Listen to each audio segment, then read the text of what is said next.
नमस्कार, आदाब, सत श्री अकाल। दोस्तों, स्वागत है आप सबका मेरे YouTube चैनल सफल जंक्शन पर और मैं आशा करता हूं कि आप सभी स्वस्थ और सुरक्षित होंगे। दोस्तों, आज इस वीडियो के माध्यम से हम बात करेंगे एक ऐसे फैसले की जो कि देश के सर्वोच्च न्यायालय ने लिया है। सुप्रीम कोर्ट ऑफ इंडिया के इस निर्णय की आज बात करेंगे जिससे लाखों श्रमिकों को राहत पहुंचेगी और कुछ ऐसे श्रमिक जिनके खिलाफ लॉकडाउन के नियम तोड़ने के कारण मुकदमा दर्ज हुआ है तो उनको भी राहत मिलेगी।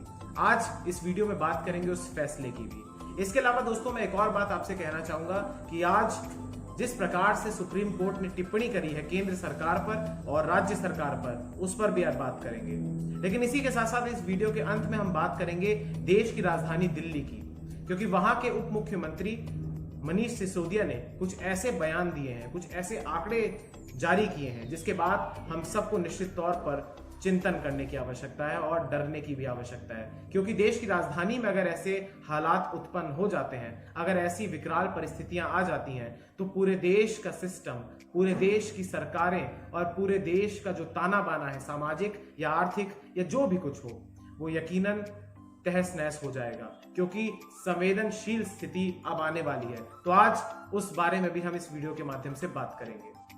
दोस्तों, कोरोना वायरस के बढ़ते संक्रमण को देखते हुए केंद्र सरकार ने देशव्यापी स्तर पर लॉकडाउन को लागू किया था। आप सबको याद होगा कि मार्च के अंतिम दिनों में 24 मार्च से इस देश में लॉकडाउन को लागू किया गया था और तब से लगभग 68 दिनों तक देश का हर तबका, हर वर्ग प्रभावित हुआ। लेकिन सर्वाधिक तौर पर जो तबका प्रभावित हुआ वो था हमारे प्रवासी श्रमिकों का, हमारे गरीबों का। इस देश का सर्वाधिक तरीके से जिस पर असर हुआ वो थे इस देश के गरीब, वो थे इस देश के प्रवासी कामगार जो कि अपने गांव से, अपने शहरों से पलायन कर कर बड़े बड़े राज्यों में जाते हैं, बड़े बड़े शहरों में जाते हैं। उन पर आफत आ पड़ी। इस सिलसिले में आप सब ने देखा होगा कि किस प्रकार से कितना झेलना पड़ा हमारे प्रवासी श्रमिकों को और उनके परिवारों को। लाखों की संख्या में उन लोगों ने पलायन किया। वो पलायन करने को विवश हुए, वापस अपने गृह राज्य जाने को लेकर उस दौरान उनके साथ कुछ हादसे भी हुए और दुर्घटनाओं में उनकी मौत भी हुई।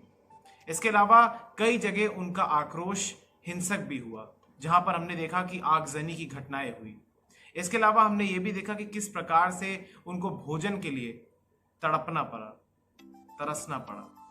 पानी, स्वास्थ्य सेवाएं, सबके लिए उनको तरसना पड़ा।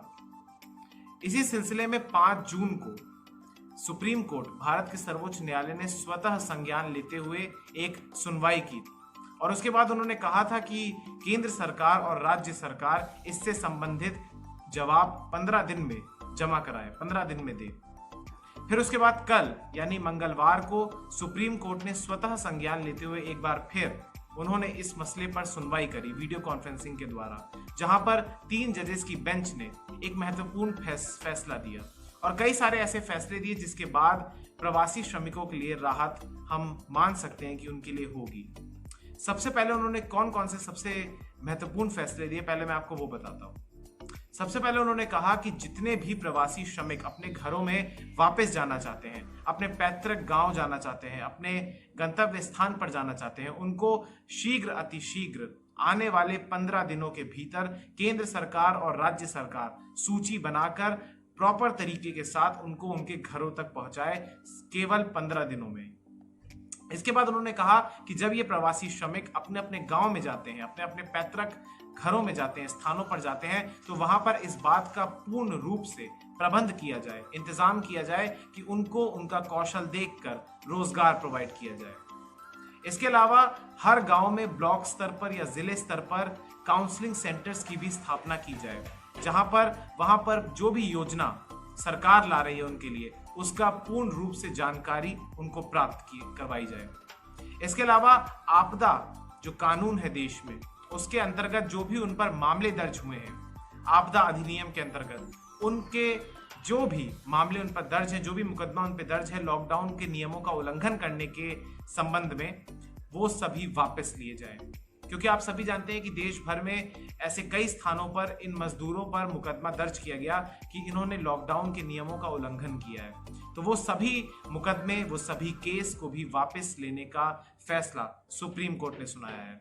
इसके अलावा सुप्रीम कोर्ट ने यह भी हिदायत दी सभी केंद्र सरकार को और राज्य सरकार को और केंद्र शासित प्रदेश की सरकार को कि शीघ्र अतिशीघ्र इनके रहने की व्यवस्था की जाए, इनको रोजगार प्रोवाइड किया जाए। इसी के साथ साथ इनको जल्द से जल्द, अगर ये वापस भी लौटना चाहते हैं, अगर लॉकडाउन जब ढील देना शुरू हुआ है, जब अनलॉक का फेज शुरू हुआ है, अगर ये लोग अपने वापस काम वाले स्थान पर वापस आना चाहते हैं तो उसके लिए भी प्रॉपर तरीके से, सही तरीके से इंतजाम करे सभी राज्य सरकारें, केंद्र शासित प्रदेशों की सरकार और केंद्र सरकार। इसी के अलावा केंद्र सरकार को भी इस बात का आदेश दिया गया है कि वो और बड़ी संख्या में श्रमिक स्पेशल ट्रेनों का संचालन शुरू करे ताकि शीघ्र अतिशीघ्र इन श्रमिकों को अपने घरों तक वापस पहुंचाया जाए, अपने गंतव्य स्थानों तक पहुंचाया जा सके।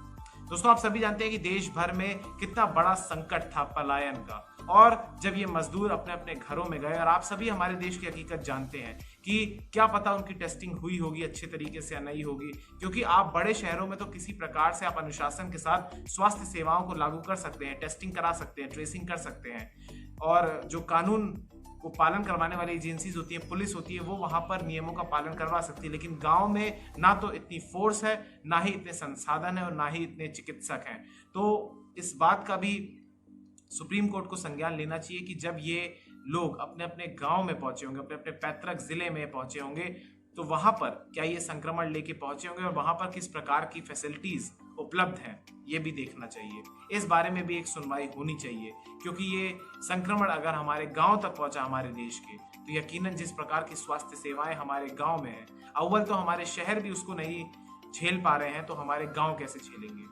तो इस विषय में भी सुप्रीम कोर्ट को संज्ञान लेना चाहिए, और मुझे खुशी है इस बात की कि सुप्रीम कोर्ट ने कई दिनों बाद ही सही लेकिन फटकार लगाई और आदेश दिए कि जल्द से जल्द इस पलायन का जो ये संकट है, जो ये पलायन के कारण उपजा हुआ संकट है, इसको जल्द से जल्द दूर किया जाए और इस लोकतंत्र में इस प्रवासी श्रमिकों का भी कोई स्थान है, ये भी उन्होंने इस फैसले में बता दिया। अब देखना यह है कि जमीनी स्तर पर हकीकत में क्या होता है। दोस्तों, अब बढ़ते हैं अगली खबर की ओर।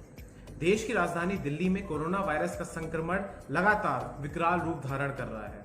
आप सभी जानते हैं कि दिल्ली में हालात लगातार बद से बदतर होने की दिशा में आगे बढ़ रहे हैं। ऐसे में मंगलवार को दिल्ली के उप मुख्यमंत्री मनीष सिसोदिया, स्वास्थ्य मंत्री सत्येंद्र जैन और उपराज्यपाल, इसी के साथ साथ केंद्र की ओर से आए अधिकारियों की एक बैठक हुई, जिसके बाद बाहर आते ही उप मुख्यमंत्री ने एक ऐसा बयान दिया जो कि यकीनन हम सब के भीतर बेचैनी को उत्पन्न करता है और विशेष तौर पर दिल्ली वासियों के भीतर भय को भी उत्पन्न करेगा। दिल्ली के उप मुख्यमंत्री मनीष सिसोदिया ने यह बयान दिया कि दिल्ली में आने वाले 5 दिनों के भीतर 44,000 केसेस होंगे और तब दिल्ली में बेड्स की जो आवश्यकता होगी वो होगी 6,600 से अधिक। इसके बाद उन्होंने कहा कि दिल्ली में उसके बाद अगले 15 दिन में यानी 30 जून तक दिल्ली में जो संक्रमितों का आंकड़ा होगा वो 1 लाख पहुंच जाएगा, 1 लाख तक पहुंच जाएगा और तब दिल्ली में बेड्स की आवश्यकता होगी 15,000 की। इसके बाद उन्होंने कहा कि जुलाई के पहले 15 दिनों में यानी 15 जुलाई तक दिल्ली में 2.25 लाख से भी ज्यादा संक्रमितों का आंकड़ा पहुंच सकता है कोरोना वायरस के कारण, और तब दिल्ली में आवश्यकता होगी 33,000 से ज्यादा बेड्स की। इसके अलावा उन्होंने कहा कि जुलाई के अंत तक यानी 31 जुलाई तक दिल्ली में 5.5 लाख से ज्यादा केसेस हो सकते हैं। फिर से आप सुन लीजिए, 5.5 लाख केसेस केवल और केवल राजधानी में, एक शहर में, और तब देश की राजधानी को 80,000 से ज्यादा बेड्स की आवश्यकता होगी। यकीनन ये आंकड़े गंभीर हैं और अगर ऐसा हुआ तो स्थिति की कल्पना आप नहीं कर पाएंगे कि कितनी भयावह हो जाएगी। लोग इलाज के लिए भटकेंगे, शायद डॉक्टर्स और हॉस्पिटल्स के पास स्पेस भी ना उपलब्ध हो कि वो उनको एडमिट भी कर सके। उपचार के संसाधन और जो मेडिकल इंफ्रास्ट्रक्चर है हमारे देश का वो इतना सीमित है। इसके अलावा दिल्ली के स्वास्थ्य मंत्री सत्येंद्र जैन ने भी एक बात कही। उन्होंने कहा कि बैठक में केंद्र की तरफ से जो भी अधिकारी आए थे उन्होंने इस बात से साफ इनकार किया है कि दिल्ली में किसी भी प्रकार का फिलहाल वर्तमान में कम्युनिटी ट्रांसमिशन नहीं है कोरोना वायरस का। लेकिन इसी के साथ साथ सत्येंद्र जैन ने यह भी कहा कि ये एक टेक्निकल डिसीजन है, तकनीक रूप से ये लिया जाएगा। हालांकि एम्स के डायरेक्टर रणदीप गुलेरिया ने ये दावा किया है, ये कहा है, ये बयान दिया है कि दिल्ली के कम से कम कंटेनमेंट जोन्स में तो ये कम्युनिटी स्प्रेड फैल चुका है, धीरे धीरे फैल सकता है। तो इस पर स्वास्थ्य मंत्री जो दिल्ली सरकार के हैं उन्होंने कहा है कि इसका निर्णय पूर्ण रूप से केंद्र सरकार लेगी कि आखिर देश की राजधानी दिल्ली में सामुदायिक स्तर पर यह संक्रमण फैल रहा है या नहीं फैल रहा है। दोस्तों अब मैं आपको दिल्ली से संबंधित कुछ आंकड़े बता देता हूं। देश की राजधानी दिल्ली में कोरोना से संक्रमित मरीजों का आंकड़ा अब 31,000 के पार चला गया है। हालांकि 11,000 से ज्यादा मरीज या तो अस्पताल से छुट्टी ले चुके हैं या उनको रिकवर कर चुके हैं या वो ठीक हो चुके हैं। इसके अलावा दिल्ली में 900 से अधिक लोग अपने प्राण गंवा चुके हैं। देश की राजधानी दिल्ली में पिछले 24 घंटों में 1,366 मामले सामने आए हैं, जबकि 7 लोगों ने अपने प्राण गंवाए, उनकी मृत्यु हुई है। और देश की राजधानी दिल्ली में संक्रमण जिस रफ्तार से बढ़ रहा है उसकी जो दर है, जो रेट है, वो देश में सर्वाधिक है। देश की राजधानी दिल्ली में 5% की रफ्तार से रोजाना नए मामले सामने आ रहे हैं। ये यकीनन चिंताजनक है और आने वाले समय में यकीनन कड़े कदम उठाने की आवश्यकता है।